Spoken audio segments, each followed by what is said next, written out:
Everyone, welcome to this video. हम start करते हैं अपना पहला क्वेश्चन।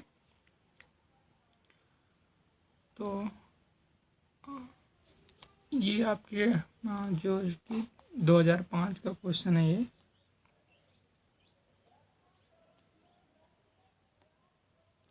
2005 का। तो क्वेश्चन देखते हैं क्या है। इसमें दिया गया है कि relation R is defined on a set of a natural number. Okay, मतलब कोई रिलेशन आर है जो कि set of a natural number पर है और डिफाइंड बाई है ordered pair a comma b equal to two b पे। Then we have to find R inverse given by. Option में कुछ दिए गए हैं कि R inverse is not defined, none of these, दोनों ऑप्शन एक्स्ट्रा। और तो हम इसके डायरेक्ट आर इनवर्स फाइंड करते हैं क्या होगा। सबसे पहले हम अपना गिवन दैट लिखते हैं। Given that A comma B equal to क्या दिया हुआ है, इजकल टू टू वी, ये हमें दिया हुआ है। तो चूँकि रिलेशन वार नेचुरल नंबर पे है तो हम यहाँ पे लेते हैं कि इफ़, मान लेते हैं let if B equal to 1 2 3 4 dot dot dot हम लेंगे। तो अगर बी इतना होगा तो हमारा ए क्या आ जाएगा, ए हमारा आ जाएगा 2 दूना 4 6 8, इस तरह हमारा आता जाएगा ए। मतलब हमें यहाँ से क्या मिल गया, हमें ए बी मिल गया, ए भी मिल गया। तो हमें रिलेशन क्या हो जाएगा, सो द रिलेशन इज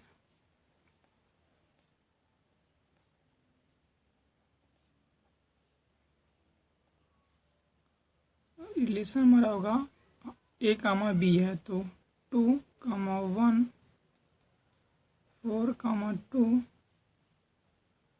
6 कामा 3 8 कामा 4, इसी तरह डॉट डॉट डॉट डॉट मिलता जाएगा। तो ये तो हमारा मिला आर, लेकिन हमें क्या चाहिए, हमें आर इनवर्स चाहिए। Then R inverse will B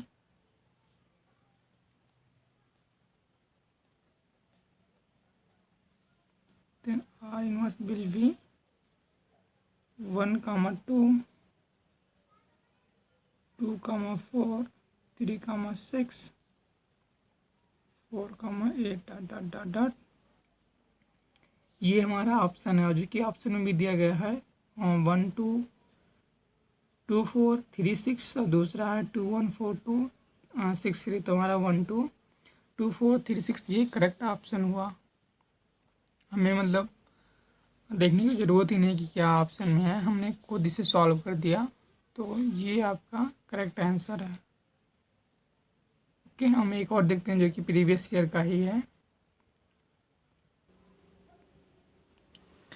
ये नेक्स्ट क्वेश्चन है। क्या दिया गया है कि if X equal to 2 3 Y equal to 3 4 5 Z equal to 2 5 then which of the following is false.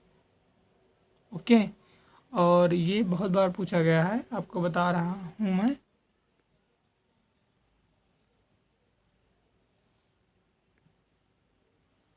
ये आपके पूछा गया है एग्जाम में 2009 में, 2010 में और साथ में ये 2009 में फिर रिपीट हुआ 2013 में। ओके, तो ये इतनी बार आपका पूछा गया, मतलब मान लीजिए 2009 कॉमन हो गया, 1 2 3 3 बार पूछा गया है ये, तो इम्पोर्टेंट तो बनता ही है। क्वेश्चन देखते हैं क्या है कि इफ एक्स इक्वल टू इतना, वाई इक्वल टू इतना, जेड इक्वल टू इतना, then which of the following is correct. Okay, तो हमें ऑप्शन देना पड़ेगा। यहाँ पे हम ऑप्शन आप बता रहे हैं। पहला ऑप्शन क्या है, X minus Y equal to 5, B हमारा है Y minus Z equal to does not equal to 5, तीसरा है Z minus X does not equal to 5 और डी है हमारा X minus Y minus Z equal to 5 के। ये चारों ऑप्शन है। तो अगर आप देखेंगे तो डायरेक्टली हम या फिर कोई फंडा या कोई फार्मूला तो अप्लाई कर नहीं सकते हैं। मतलब यही समझ में आ रहा है कि हमें चारों ऑप्शन चेक करना पड़ेगा कौन किसके इक्वल है, माइनस माइनस कर करके। तो हम पहला चेक करते हैं, पहला ऑप्शन के लिए कि एक्स माइनस वाई कितना आता है। एक्स माइनस वाई आप लोग देखेंगे तो एक्स माइनस वाई करेंगे मतलब 2 माइनस 3, 3 4 5 हुआ। तो इसमें सिर्फ 3 ही कॉमन है, लेकिन हमें जो इसमें बचेगा हम इसमें देखेंगे, इसमें नहीं देखेंगे तो हमें 2 बच रहा है यहाँ पे 2, which is not equal to 5। मतलब ये पहला गलत हो चुकी 5, इसमें 5 इक्वल दे रहा तो 5 इक्वल तो नहीं आ रहा है, मतलब हमें दूसरा ऑप्शन चेक करना पड़ेगा बी वाला। तो Y minus Z equal to देखते हैं ये क्या आता है, वाई माइनस जेड 2 का 5, मतलब इससे 5 निकलेगा तो ये 3 4 बचेगा और ये डज नॉट इक्वल टू 5 है। ठीक, ये मिला तो ये ऑप्शन ट्रू है, लेकिन हमें और भी चेक करने पड़ेंगे कि शायद उसमें से भी कुछ सही हो, लेकिन उसमें से क्या सही हो सकता है देखते हैं। तीसरा ऑप्शन भी जेड माइनस एक्स कितना आएगा, ये जेड माइनस एक्स 2 घटा बचेगा, ये 5 बचेगा। ये भी डज नॉट इक्वल टू 5 आ रहा है, मतलब ये भी ट्रू है। चौथा इसलिए देख लेते हैं हम लोग कि X minus Y minus Z ये कितना आ जाएगा। पहली बात तो एक्स माइनस वाई हमने किया तो ये 2 आ रहा है, 2 माइनस जेड करेंगे तो ये 5 आ जाएगा। ओके, ये हमारा 5 आ जाएगा, जो कि ऑप्शन में नॉट इक्वल टू है, लेकिन यहाँ 5 आ रहा था, मतलब इच फॉल्स है ये। तो हमें बताना क्या था कि which of the following is false. तो इसमें फॉल्स कौन कौन मिला, पहला जो है सॉरी पहला ऑप्शन ये भी है नॉट इक्वल टू 5 का। ओके, तो पहला नॉट इक्वल टू 5 मतलब पहला भी ट्रू है, दूसरा भी ट्रू है, तीसरा भी ट्रू है, चौथा फॉल्स है, मतलब चौथा आपका गलत ऑप्शन होगा ये, मतलब करेक्ट ऑप्शन होगा ये। ओके, तो ये इतनी बार रिपीटेड क्वेश्चन था ये, और ये इसका करेक्ट ऑप्शन हुआ।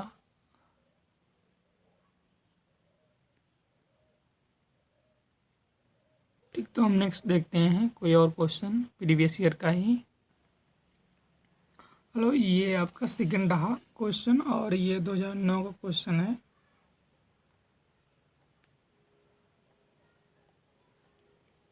हम लोग क्वेश्चन देखते हैं, क्वेश्चन क्या है कि let R be the real line.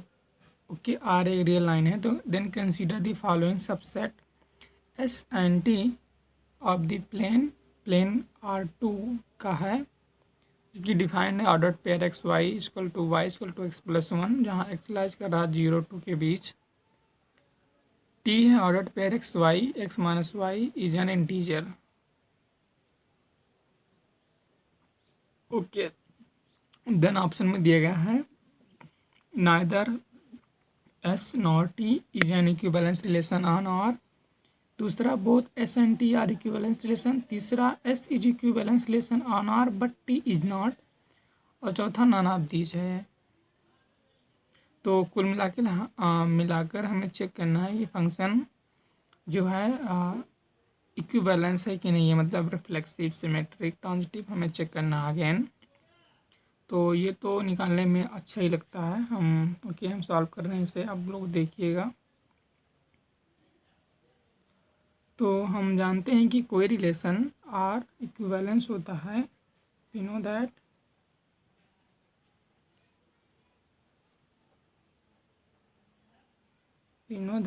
a relation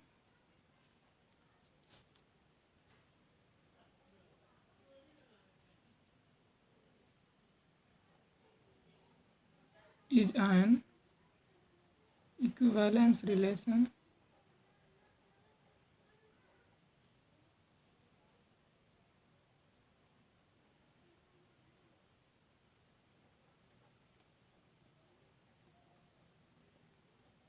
it is a relation is an equivalence relation if it is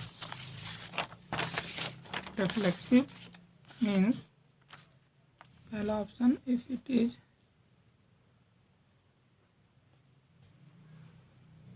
reflexive, that is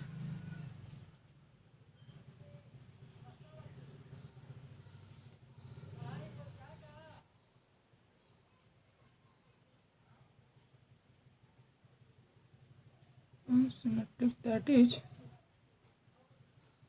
B belonging to R. This implies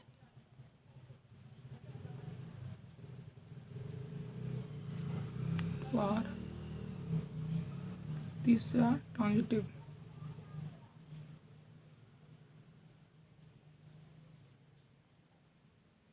that is A, B belonging to R and B, C belonging to R, then this implies A, C, R.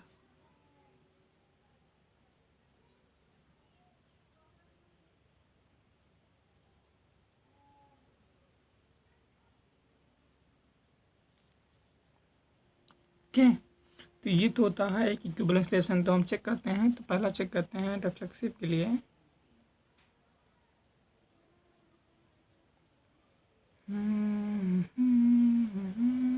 Late X belonging to real number, then क्या हो जाएगा, order pair X comma X equal to क्या दिया गया है हम लोग को, एस के लिए y equal to X plus one.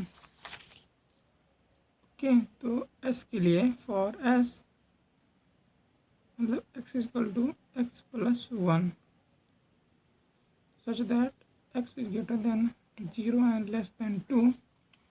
तो आप देख पा रहे हैं कि x कभी भी x प्लस वन के इक्वल नहीं हो सकता है। x कभी भी x प्लस इक्वल नहीं हो सकता, मतलब ये इस तरह का सिंबल लगेगा।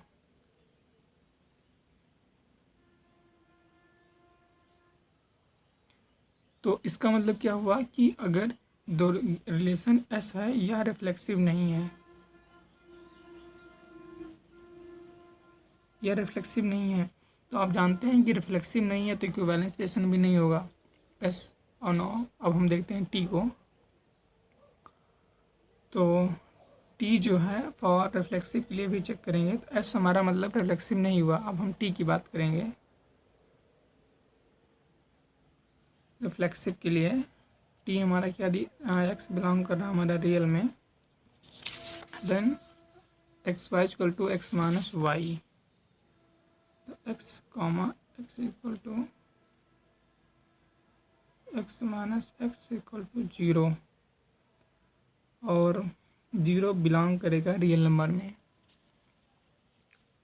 ठीक, तो ये देखने को मिल रहा है कि हमारा जो टी है वह सारी प्रॉपर्टीज सेटिस्फाई करके रिफ्लेक्सिव हो गया, तो सिमेट्रिक ट्रांजिटिव होने में। अच्छा ठीक है, हम लोग सिमेट्रिक पे देख लेते हैं। सिमेट्रिक के लिए let X comma Y belonging to real number, then क्या हो जाएगा, X comma Y, this implies X minus Y. Okay, और x इंटीजर दिया गया है।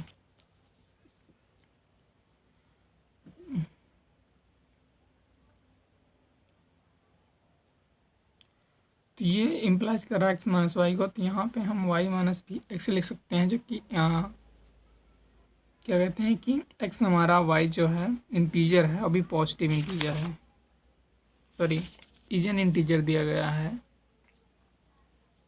तो आप लोग जानते हैं कि x माइनस वाई करने पे क्या आ जाएगा, सिंबल चेंज हो जाएंगे, मतलब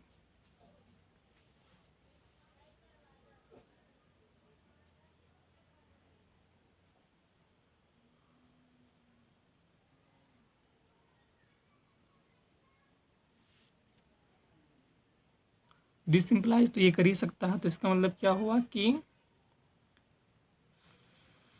ये हमारा गिवन रिलेशन इज सिमेट्रिक। मतलब आर इज सिमेट्रिक है। कि और तीसरा चेक करते हैं ट्रांजिटिव के लिए। हमें लेना पड़ेगा 3 element. Let X Y comma Z belonging to R, then X comma Y implies X minus Y and Y comma Z implies Y minus Z. Okay, then this implies x comma z is equal to x minus z। कि y से यहाँ equality करके हम इतना पा जाएंगे। तो इसका मतलब क्या हुआ, हमारा गिवन रिलेशन ट्रांजिटिव है, सिमेट्रिक है, रिफ्लेक्सिव है। कौन सा पार्ट? वो भी टी पार्ट। तो इसका जो करेक्ट ऑप्शन होगा T is an equivalence relation, मतलब T is an equivalence relation and S is not। तो ये आपका करेक्ट ऑप्शन रहा।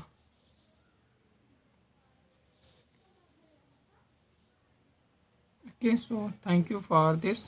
Will we meet in next video? Thank you.